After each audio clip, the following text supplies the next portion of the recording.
the thing that I can see visiting the organizations that I do, and that means that it is based on my experience and the research I've done, is that we do need leaders in general to move further towards shared leadership. We are facing big shifts in the way technology influences work life, in the way we as humans relate to each other, in the way that the new generations expect leadership and work life and relating to be.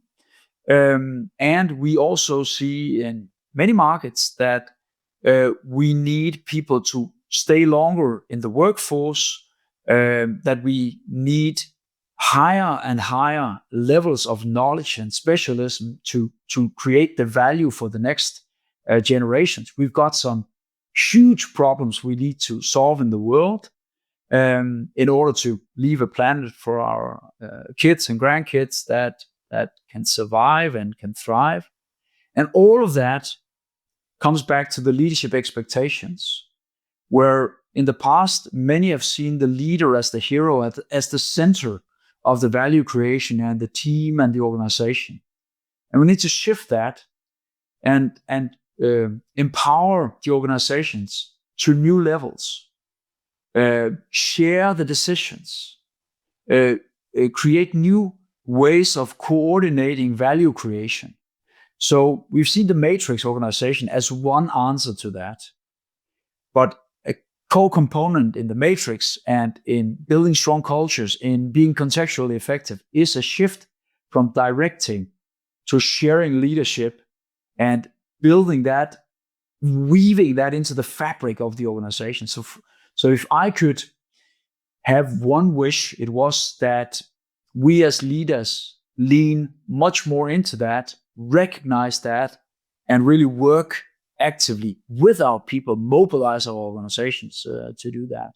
When you say shift from being the center to sharing the decision making, and I don't disagree with that, but when I have seen people take on new roles where they have to give up things that used to make them feel valuable, they have a really hard time with that until they can figure out where the value is in the new role.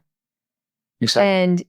And so if we're leaders who are at the center of making decisions, and that's where our value is, and that's historically been, that's our role. Yeah. Then when we share that, what becomes our value as a leader? So there's no doubt that if we do not understand that if we shift role requirements for leaders, we need to think about what is the new role requirement that replaces the value creation, my self-perception of my role in the organization. But that's not the key question. Okay, the key question here is that we have leaders in an organization for a reason.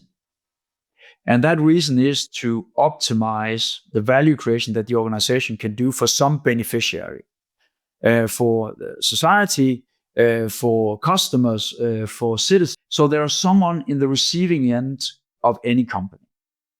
And of course, it's easier if you're in a company that has a strong core purpose than if you're in a company that doesn't have that strong a core purpose.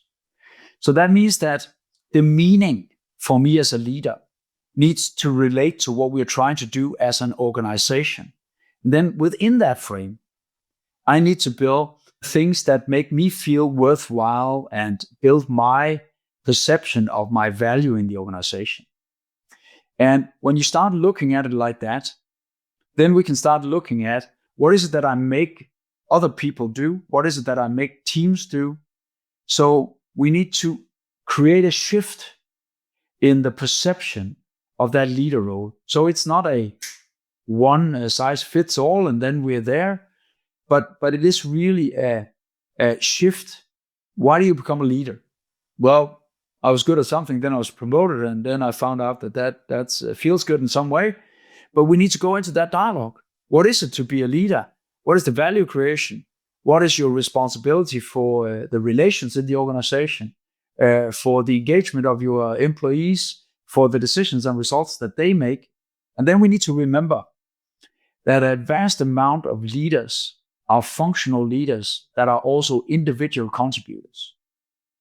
So in that mix, there's still an individual contribution to R&D or operational planning or sales that they can basically still have as part of their job. And then they've got the leadership role on the side of that.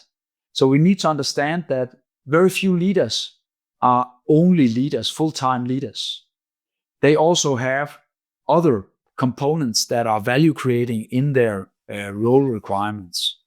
There's not one simple answer to it, Cindi, but I think that that shift is necessary also to get the new talents on board and to keep them. So Janet Dukeridge was my advisor, and she wrote a paper a long time ago, with the romance of leadership. And one of my favorite papers she wrote, actually, because especially in this environment, because I see it so often, we have an image in our head of what leadership is. And going back to culture, it's often widely shared. And so what you're proposing also requires a shift in what that schema for what a leader looks like. That has to change. The image in our head of what a good leader, and honestly, it has to change anyway, because it's right now a pretty poor image of leadership. But in the grand scheme of things, we need to start shining a light on the people who are leaders in the ways in which we're going to have to evolve in order to probably get that. It probably contributes to leaders being able to make the shift that you're suggesting that they make. And there probably are some. In fact, I know there are some. But I think that there is a significant shift in what we're talking about here. We've seen it in the research, and we also see it in organizations. And that is that we stop talking about leaders and we start talking about leadership. And that means that when we do that, we'll find out that a lot of specialists, senior specialists, are exercising a lot of leadership in their projects, in their cross-functional development initiatives. We've got process owners, global process owners in large-scale companies that have to make that process work across a large-scale organization. So they exercise leadership. They're not leaders per se. Right. But they're informal leaders, right? Exactly. And that means that we need to talk about leadership.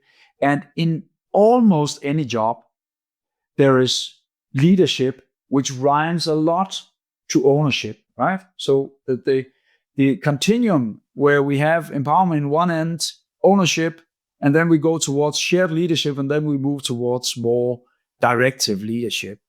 And we need to shift, because if we do not, what we will miss out on is a lot of value creation and a lot of human engagement and thriving and being enriched in your job and fulfilling your potential.